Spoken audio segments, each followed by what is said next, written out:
కేంద్ర మంత్రి రక్షా ఖడ్సే కుమార్తెకు వేధింపులట. కేంద్ర మంత్రి కుమార్తెకే వేధింపులట. ఆమె పోలీస్ స్టేషన్ పోతే గంట 2 గంటలు కూసబెట్టిరట. కానీ ఏం చర్యలు తీసుకురు మరి కేంద్ర మంత్రి? ఇగో ఈమె రక్షా ఖడ్సే ఎక్కడ మరి ముంబైకి చెందినటువంటి ఘటన జరిగింది. కేంద్ర యోజన క్రీడా శాఖ సహాయ మంత్రి రక్షా ఖడ్సే కుమార్తెను పోకిరీలు వేధించినట. అక్కడ ఏదో జాతర సాగుతుందట. ముక్తాయి నగర్ పోలీస్ స్టేషన్కు వెళ్ళి రక్షా ఖడ్సే ఫిర్యాదు చేసింది. ఏమని ఫిర్యాదు చేసిందంటే మహారాష్ట్ర జల్గావ్ జిల్లాలోని ముక్తాయి నగర్లో ఈ నెల 28న శివరాత్రి సందర్భంగా ఒక జాతర సాగుతుందట.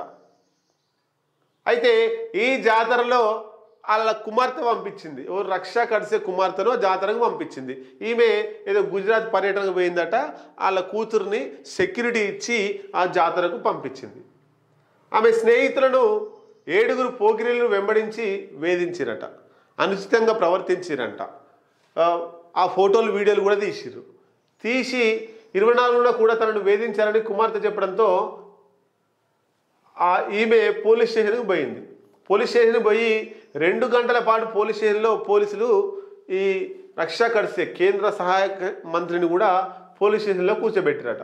అమ్మాయిల విషయం కావడంతో కేసు పెట్టే విషయంలో ఒకసారి ఆలోచించుకోమని పోలీసులు ఈ మంత్రికి చెప్పారట. ఏక్నాథ్ ఖడ్సే తెలిపిండు ఏమని, నిందితులపై గతంలోనూ అనేక ఫిర్యాదులు వచ్చినా పోలీసులు చర్యలు తీసుకోలేదట. ఆ నిందితుల మీద మొత్తం మీద ఆకతాయిని అరెస్ట్ చేసిరట. ఈ అందరు సామాన్య జనం ఏమనుకుంటారంటే కేంద్ర మంత్రికే దిక్కు లేదు రక్షణ, అలా బిడ్డకే దిక్కు లేదు, మరి మన పరిస్థితి ఏంది అనేటువంటిది చాలామంది అనుకుంటున్నారు.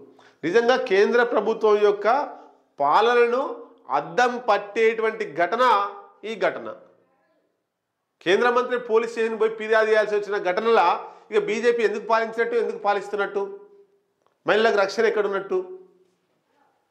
అంత సెక్యూరిటీ ఉన్నప్పుడు, అంత మహిళను సెక్యూరిటీతో పంపించినప్పుడు ఆ సెక్యూరిటీ ఉండి కూడా వేధింపులకు గురైందంటే సెక్యూరిటీ లేని ఒంటరిగా పోయి వచ్చేటువంటి అమ్మాయిల పరిస్థితి ఏంటి అని మహిళా సంఘాలు ప్రశ్నిస్తున్నాయి.